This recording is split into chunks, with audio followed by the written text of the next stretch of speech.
আসসালামু আলাইকুম। ক্লাস 8, 9, 10 এর শিক্ষার্থীরা, কি অবস্থা তোমাদের? তোমাদের যাদের আর্টিকেলে সমস্যা আছে, আমার এই ক্লাসটা করার পরে তোমাদের আর্টিকেলে আর কোনো ধরনের সমস্যা থাকবে না। তো আমরা ক্লাস শুরু করি। দেখো, আর্টিকেল মূলত হচ্ছে দুই প্রকার। এক হচ্ছে ডেফিনাইট আর্টিকেল, আর এক হচ্ছে ইনডেফিনাইট আর্টিকেল।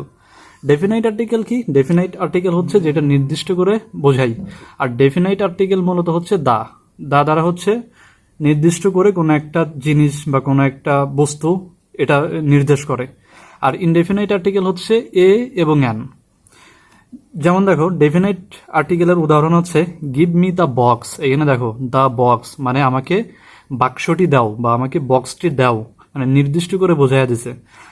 তারপরে বলছে গিভ মি দ্য পারফিউম, আমাকে পারফিউমটি দাও, নির্দিষ্ট একটা পারফিউমকে বোঝাইছে যে আমাকে পারফিউমটি দাও। আর ইনডেফিনাইট আর্টিকেলের ক্ষেত্রে আমরা এ কখন ব্যবহার করব আর অ্যান কখন ব্যবহার করব? দেখো, যখন আমরা কনসোনেন্ট সাউন্ড আর ভাওয়েল সাউন্ড এই দুইটা হচ্ছে ওয়ার্ডের মাঝে পাবো, তার আগে হচ্ছে আমরা এ অথবা অ্যান ব্যবহার করব। যখন আমরা কনসোনেন্ট সাউন্ড পাবো তখন এ ব্যবহার করব, আর যখন ভাওয়েল সাউন্ড পাবো তখন আমরা অ্যান ব্যবহার করব। তো ভাওয়েল কোনগুলো? ভাওয়েল হচ্ছে এ, ই, আই, ও এবং হচ্ছে কি ইউ। এই পাঁচটা হচ্ছে আমাদের কি ভাওয়েল। এই পাঁচটা বাদে বাকি যেই 21টা লেটার আছে সেগুলো হচ্ছে কি কনসোনেন্ট। যেমন এখানে দেখো বলছে এ বুক, এ বুক।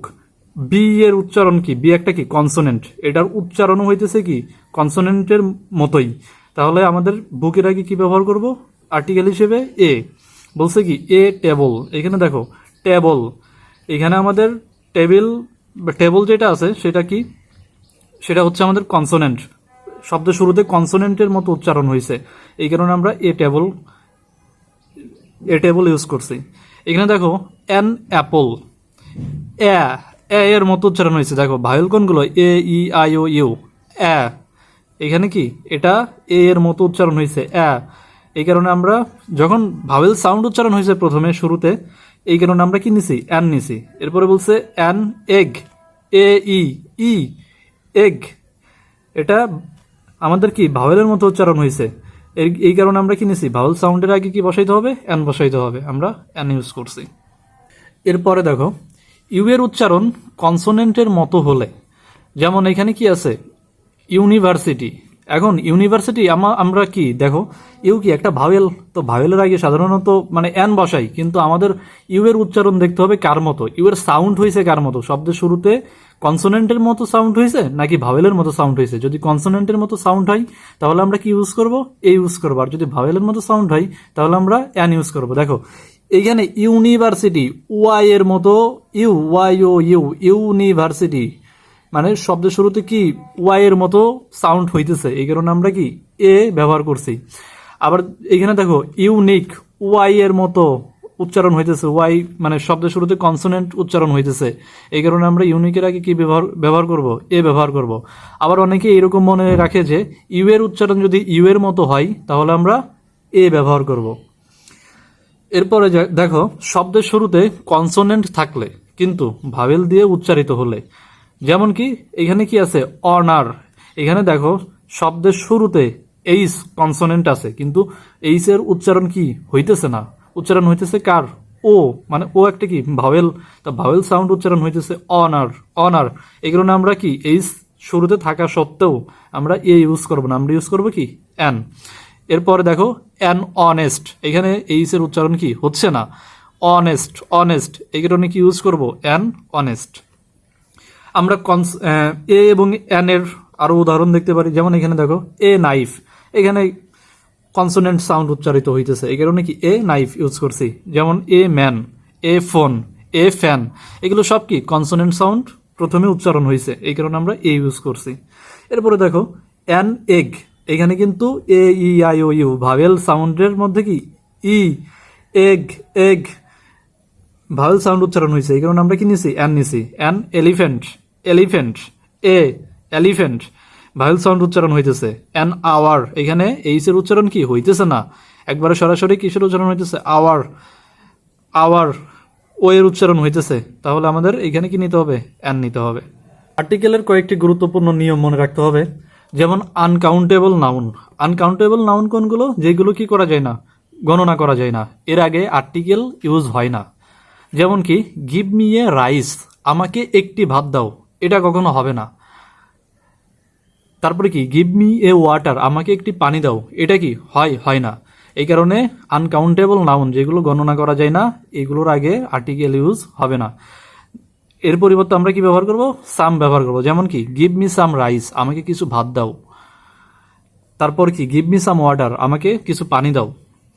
এরপরে দেখো বলছে পসেসিভ প্রোনাউনের আগে আর্টিকেল ইউজ হয় না। পসেসিভ প্রোনাউন কোনগুলো? পসেসিভ প্রোনাউন হচ্ছে his, hers, ours, theirs, mine, এগুলো হচ্ছে কি পসেসিভ প্রোনাউন। আর পসেসিভ প্রোনাউন এইগুলো যেমন বলছে হিজ পেন, হ্যাঁ, এটা কি অলরেডি নির্দিষ্ট করে বোঝাই দিছে। আর্টিকেলের কাজ কি? আর্টিকেলের কাজ হচ্ছে মানে কি, মানে কোনো জিনিসকে একটু নির্দিষ্ট করে বোঝানো। তা পসেসিভ প্রোনাউন দ্বারা কি অলরেডি নির্দিষ্ট করে বোঝাই দিচ্ছে। তো আমরা তো ডাবল ইউজ করতে পারবো না নির্দিষ্ট করে বোঝানোর ক্ষেত্রে। যেমন হিজ পেন, তার কলম, হার পেন, তার কি কলম, দেয়ার বুক, তাদের কি বই, অলরেডি কি নির্দিষ্ট করে দিছে। যেমন কি হিজ পেন, এটা কি তার কলম, হার পেন, এটা কি তার কলম। হিজ পুরুষের ক্ষেত্রে, হার কি মহিলার ক্ষেত্রে, দেয়ার বুক, তাদের কি বই, এটা অলরেডি নির্দিষ্ট করে বোঝাই দিছে। আরেকটা জিনিস অনেকেই যে ভুলটা করে, যেমন দেখো give me the my pen, এইভাবে করে তারা কি এটা লেখে। তো give me the my pen, এইখানে অলরেডি দেখো মাই আছে, আবারও দা বসাইয়া দিছি, আর্টিকেল ইউজ করছি। এটা কি, এটা তো আমার পসেসিভ প্রোনাউন। তো দেখো এটা তো অলরেডি বলছে give me the my pen, এটা তো হবে না। গিভ মি মাই পেন, আমার কলমটি দাও, অলরেডি নির্দিষ্ট করে বোঝাই দিছে। তারপরে আবার কি বলে বা লেখে give me my the pen, মানে এইটার এই দুইটাই ভুল। আমরা মনে রাখতে হবে পসেসিভ প্রোনাউনের ক্ষেত্রে আর্টিকেল ইউজ করব না। তাইলে আমরা এটা কি লিখতে পারি, গিভ মি মাই পেন অথবা give me the pen. Give me my pen লিখবো অথবা কি লিখবো, গিভ মি দ্য পেন লিখবো। বুঝতে পারছো? এরপরে দেখো যদি সাবজেক্ট কোনগুলো, মানে যে কোনো বিষয় যদি বোঝাই, স্পোর্টস খেলাধুলার কোন নাম বোঝাই, এর আগে আর্টিকেল ইউজ হয় না। যেমন হি is good at the math, এইখানে দেখো ম্যাথের আগে কি আছে, দা আছে। তো আমরা কি জানি সাবজেক্টের নাম যদি বোঝাই তার আগে কখনো কি আর্টিকেল ইউজ হবে না। এরপরে বলছে হি is good at the football, এখানে দেখো ফুটবলের আগে কি আছে, দা আছে। তো স্পোর্টসের ক্ষেত্রে কি তার আগে আর্টিকেল ইউজ হবে না। তাহলে এটা আমরা কিভাবে লিখতে পারি, এটার অ্যান্সার হবে he is good at math, সে অঙ্কে কি ভালো। He is good at football, এখানে কি দা হবে না, he is good at football, সে ফুটবল খেলায় কি ভালো। বুঝতে পারছো? আজকের ক্লাস এই পর্যন্তই। ক্লাসটি ভালো লাগলে ইউটিউব চ্যানেল থেকে দেখলে ইউটিউব চ্যানেলটি সাবস্ক্রাইব করে দাও এবং ফেসবুক থেকে দেখলে ফেসবুকে ফলো করতে পারো।